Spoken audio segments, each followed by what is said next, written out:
तो क्या अमेरिका चीन में कोई डील होने वाली है? जी हां, अमेरिकी राष्ट्रपति डोनाल्ड ट्रंप इस वक्त चीन में है और कहा यह जा रहा है कि हॉर्मूज दो और वियतनाम लो। हालांकि देखिए, ये बात अभी सिर्फ कयास ही लगाए जा रहे हैं क्योंकि चीन को ईरान का दोस्त माना जाता है, लेकिन इसी बीच कुछ खबरें ऐसी आ रही हैं। ये समझ लीजिए कि एक वीडियो नहीं है, एक एनालिसिस है जो कि जानने की कोशिश हो रही है कि चीन और अमेरिका आखिर दुनिया को लेकर सोचता क्या है, चाहता क्या है। नमस्कार, मैं हूं नीलू। तो आज बात इसी पर होगी और आप अपने कमेंट्स जरूर इस पर दीजिएगा कि आप इसे लेकर क्या सोचते हैं, क्या मेरी बातों से इत्तेफाक रखते हैं या नहीं रखते हैं। तो वेनेजुएला के राष्ट्रपति निकोलस मादुरो का अपहरण और ईरान युद्ध चीन ने, इन दोनों ही मामलों में चीन ने बिल्कुल चुप्पी साध रखी थी और उसने चुप्पी का रास्ता चुना। डोनाल्ड ट्रंप की मनमानी जारी है और चीन उन पर खामोश बैठा हुआ है। आज अमेरिका के राष्ट्रपति डोनाल्ड ट्रंप चीन की राजधानी बीजिंग पहुंचे हुए हैं, जहां वो पर राष्ट्रपति शी जिनपिंग से उनकी मुलाकात होगी। शिखर सम्मेलन में वो शामिल होने वाले हैं और उनका दौरा 2 दिनों के लिए ये माना जा रहा है काफी अहम है। हालांकि ये बैठक मार्च में होनी थी, लेकिन युद्ध की वजह से, ईरान युद्ध की वजह से धीरे धीरे ये टलता टलता अब जाकर वहां पर डोनाल्ड ट्रंप पहुंच रहे हैं। और इसी बीच खबर आ रही है कि एक्सपर्ट का मानना है कि अमेरिका चीन के बीच एक मौन सहमति है दुनिया को 2 हिस्सों में बांटने के लिए। इसलिए मैंने शुरुआत में कहा कि हॉर्मूज दो और वियतनाम ले लो। इस तरह की बातें भी सामने आ रही है। तो क्या 2 हिस्सों में अब दुनिया बटेगी? अमेरिका चीन के मामलों में टांग अड़ाएगा नहीं और ना ही चीन अमेरिका के मामले में टांग अड़ाएगा, यानी मौन सहमति एक तरह से कह लीजिए।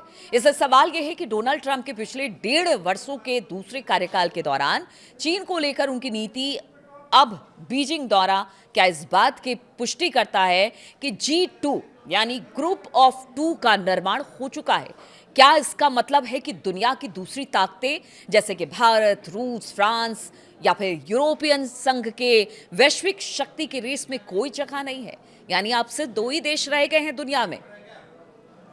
और ये बड़ा सवाल है कि क्या दुनिया के दूसरे देशों को या तो चीन या फिर अमेरिका के बीच किसी एक छाते के नीचे रहने आना होगा, चुनना पड़ेगा दोनों को?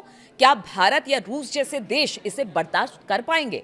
खासतौर पर रूस, जो कि एक वक्त अमेरिका के सामने दूसरी शक्ति बनकर खड़ा था, आज उसको ही दरकिनार करने पर चीन और अमेरिका लगा हुआ है रूस को दरकिनार करने पर। तो ईरान युद्ध से चीन को काफी नुकसान पहुंचा है क्योंकि उसका एक अच्छा खासा तेल का व्यापार ईरान के साथ था और अब हॉर्मूज बंद है तो तेल भी सप्लाई नहीं हो पा रहा चीन तक। उसके तेल आयात पर बहुत ज्यादा असर पड़ा है चीन के इस ईरान युद्ध में, लेकिन फिर भी चीन की प्रतिक्रिया बहुत सीमित रही है। रूस खुलकर बोल रहा है, लेकिन चीन जो है, चीन को एक बड़ा व्यापारी भी कहते हैं। चीन अपने सामान बेचने के लिए और बिल्कुल अपनी चुप्पी साधने के लिए पूरी दुनिया में जाना जाता है। इसलिए भले वो अपने सामान बेच रहा हो ईरान को, लेकिन चुप्पी उसकी बहुत ज़्यादा, वो किसी तरह की कोई प्रतिक्रिया अमेरिका ईरान युद्ध को लेकर नहीं दे रहा है। दूसरी तरफ डोनाल्ड ट्रंप की बात की जाए तो डोनाल्ड ट्रंप की धमकियों ने अमेरिका के यूरोपीय सहयोगियों को दूर कर दिया। हमने देखा था कि किस तरह से उन्होंने कहा कि अपनी सेना भेजिए और ईरान पर हमला कीजिए, हॉर्मूज में हमला कीजिए। जब यूरोपियन संघ ने मना कर दिया तो उन्होंने कहा कि मैं तो नाटो को ही खत्म कर दूंगा। तो इस तरह की धमकी मिली।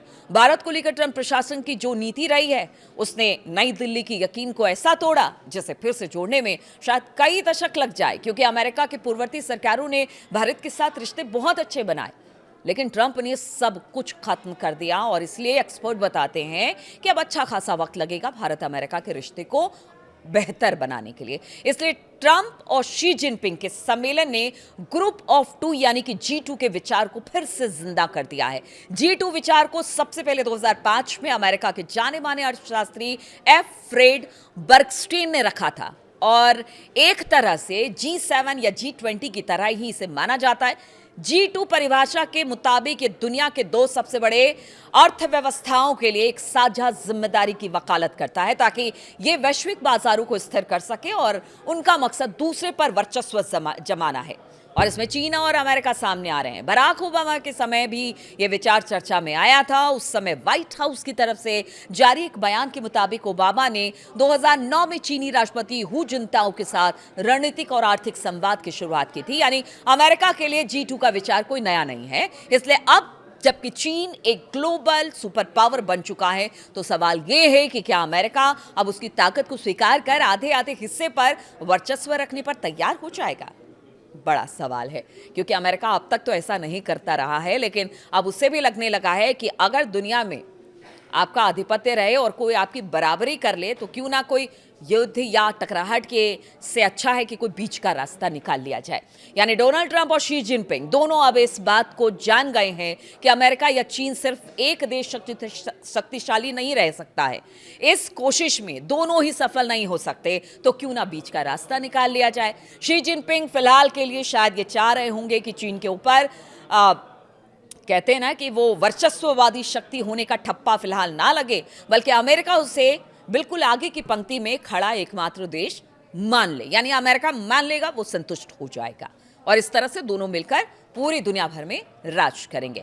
वैश्विक राजनीति में भारत बहुपक्षीय व्यवस्था की बात करता है, इसका चीन समर्थन करता है। यानी उसका कहना है कि सिर्फ पावर सेंटर एक या दो देश ना हो, सब मिलकर काम करे। भारत इस पर बात करता है, वसुधैव कुटुंबकम की बात करता है। चीन भी इसे मानता है, लेकिन जब चीन बात आती है एशिया महाद्वीप की तो यहां पर वो इस बात को नहीं मानता, वो इसका विरोध करता है।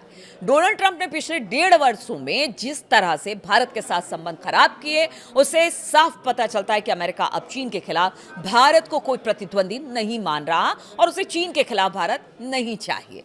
अमेरिका को रूस के खिलाफ यूरोपीय देश भी नहीं चाहिए। यानी कि अमेरिका और चीन एक अघोषित संघर्ष विराम कर चुके हैं, जिसके तहत दोनों एक दूसरे के अधिकार क्षेत्र में दाखिल नहीं होंगे, मगर किसी तीसरे देश को वैश्विक शक्ति बनने की रेस में शामिल भी नहीं होने देंगे। आप देखिए किस तरह से पूरी धुरी दुनिया की चेंज हो रही है और इसी मंशा के साथ भारत और अमेरिका की ये जो मुलाकात हो रही है उसे देखा जा रहा है। अमेरिका की मदद से ही चीन ग्लोबल पावर बना है, इसलिए अमेरिका भारत को लेकर सतर्क हो चुका है। यूरोप, भारत, जापान, ब्राजील, दक्षिण अफ्रीका, मध्य पूर्व या फिर एशिया देश और कई विकासशील अर्थव्यवस्थाएं ये नहीं चाहती है कि वैश्विक व्यवस्था के बारे में फैसला उनकी मर्जी के बिना हो। इसीलिए SOAS चीन संस्थान के ने कहा है कि अगर G2 सच में बन जाता है तो फिर दुनिया पर दो ऐसी स्वार्थी ताकतों का राज होगा जिन्हें सिर्फ अपनी परवाह होगी, जबकि विश्व व्यापार संगठन जैसे वैश्विक संस्थान और भी कम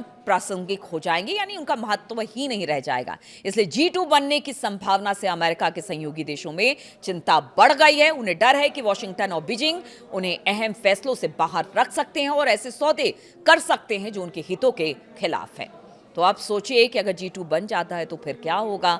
और इसीलिए इस मुलाकात को, खासतौर पर शी जिनपिंग और डोनाल्ड ट्रंप की मुलाकात को देखा जा रहा है कि क्या अब वाकई G2 के ही फॉर्मूले पर चीन और अमेरिका चल रहा है, फिर बाकी देश इसे लेकर क्या करेंगे, ये आगे आने वाले दिनों में एक बड़ा सवाल रहेगा। बहुत बहुत शुक्रिया मेरे साथ इस वीडियो में शामिल होने के लिए।